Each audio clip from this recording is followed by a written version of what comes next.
नमस्कार दोस्तों। आज गीता के एक श्लोक कर्मण्येवाधिकारस्ते मा फलेषु कदाचन, यानी कि कर्म करते रहो और फल की इच्छा मत करो, इस पर हम चर्चा करेंगे। तो अगर हम अपने प्रतिदिन के जीवन को देखें तो अगर एक व्यक्ति किसी भी कर्म को करता है तो जाहिर सी बात है वो इच्छा करेगा। कर्म करते ही हम लोग क्यों कर्म करते हैं? किसी इच्छा के पूर्ति के लिए। एक आदमी दिन रात काम करता है, क्यों? मेहनत करता है, क्यों? क्या? ताकि उसकी जीविकोपार्जन हो सके।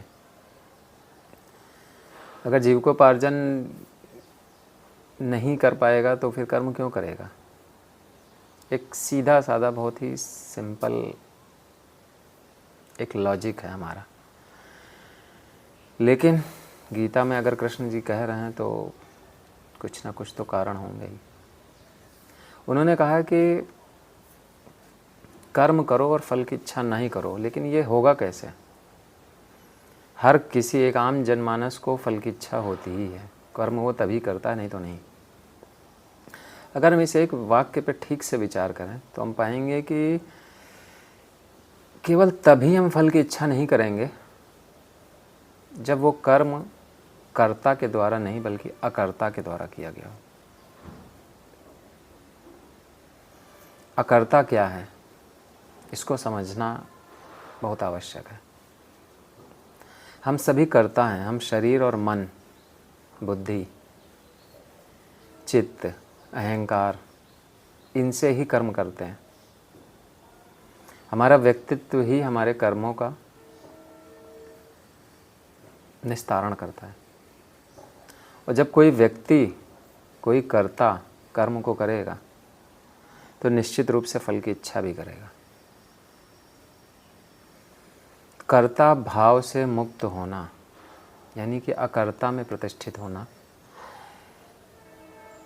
तभी कर्म की निस्तारण तो होगा, कर्म किया भी जाएगा, लेकिन फिर फल की इच्छा नहीं होगी। अकर्ता क्या है, इसको समझना में अब हम लगेंगे। एक व्यक्ति जीवन पर्यंत जो भी वो पढ़ाई करता है बचपन में, फिर उसके बाद नौकरी की तलाश में जाता है, फिर रोजगार उसको मिलता है, वो काम करता है, फिर शादी ब्याह होता है, फिर बच्चे होते हैं, फिर वो अपने रिश्ते नातों इन सब चीज़ों में संलग्न हो जाता है। एक आदमी अपने पूरे जीवन भर में जब वो इस तरह से जीवन जीता है तो वो थक जाता है। क्यों? क्योंकि हम सारा भाव कर्तव्य बोध से कर रहे हैं। सारा काम हमारा कर्तव्य बोध के ही अधीन हो रहा है। कर्म कर रहे हैं हम, और कर्म कर रहे हैं इसलिए कर्ता के द्वारा हो रहा है तो वो थक जाता है।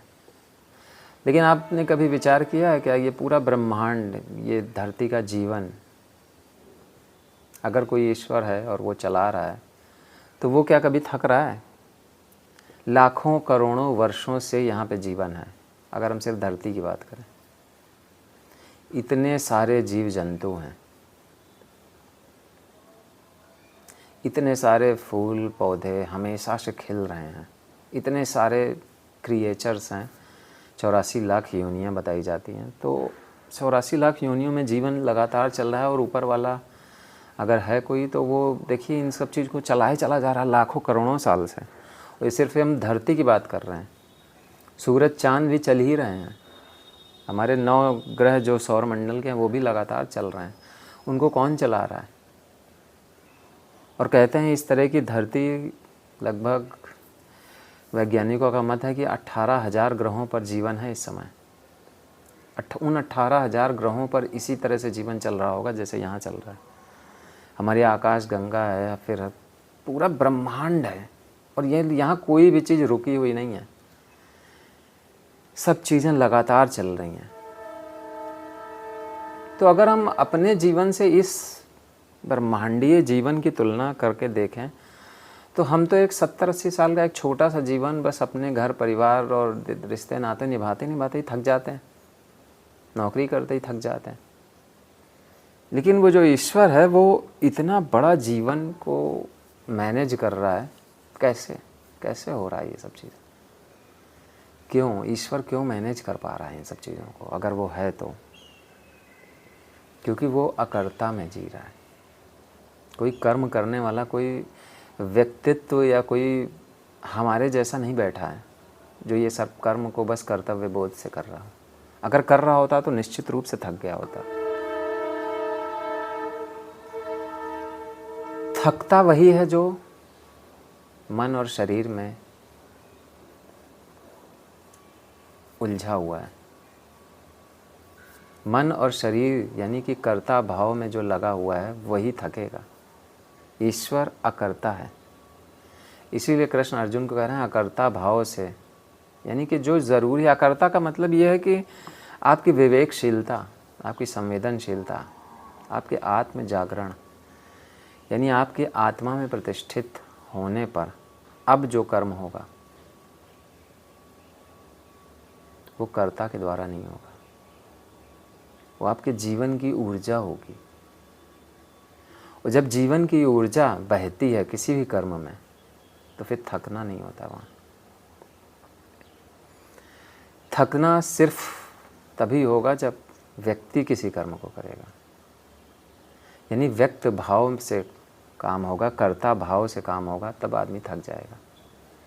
लेकिन जब अकर्ता भाव से होगा, अकर्ता भाव इसलिए कह रहा हूँ क्योंकि अकर्ता का मतलब ये जहाँ कोई कर्ता नहीं है कर्म को करने के लिए, यानी कि कर्म सिर्फ हो रहा है। नॉर्मली हम देखिए लॉजिक यही कहता है कि कर्म है तो कर्ता भी होगा, कोई कर्ता है, कोई कर्म को करने वाला है तभी तो कर्म होगा। अकर्ता का मतलब सिर्फ कर्म हो रहा है, इसलिए वहाँ पे कोई थकावट नहीं है। ये मिट्टी देखिए, मिट्टी में हम एक बीज बोते हैं, बीज बोने का काम हमारा है, ठीक है, हमने कर दिया, कर्म हमने कर दिया।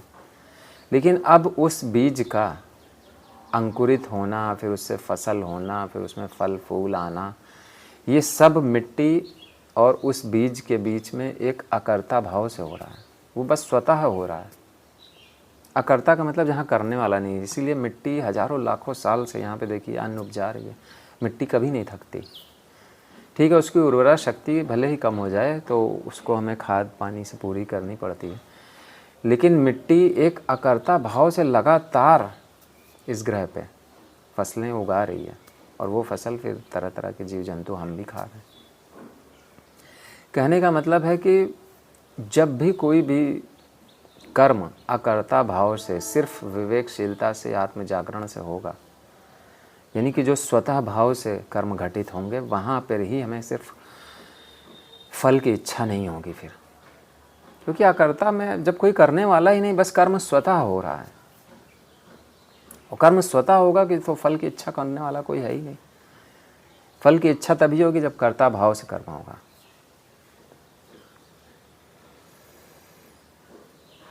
देखिएगा, विचार करिए, कर्ता और अकर्ता के अंतर को समझना थोड़ा सा कठिन है, क्योंकि नॉर्मली हम लोग सिर्फ कर्ता भाव से ही काम कर रहे हैं। हम सब सिर्फ और सिर्फ शरीर और मन में उलझे होने के कारण ही कर्म करते हैं, कर्तव्य बोध से कर्म करते हैं, इसलिए फल की इच्छा भी करते हैं। अकर्ता एक भाव दशा है, अकर्ता में कोई व्यक्ति नहीं है।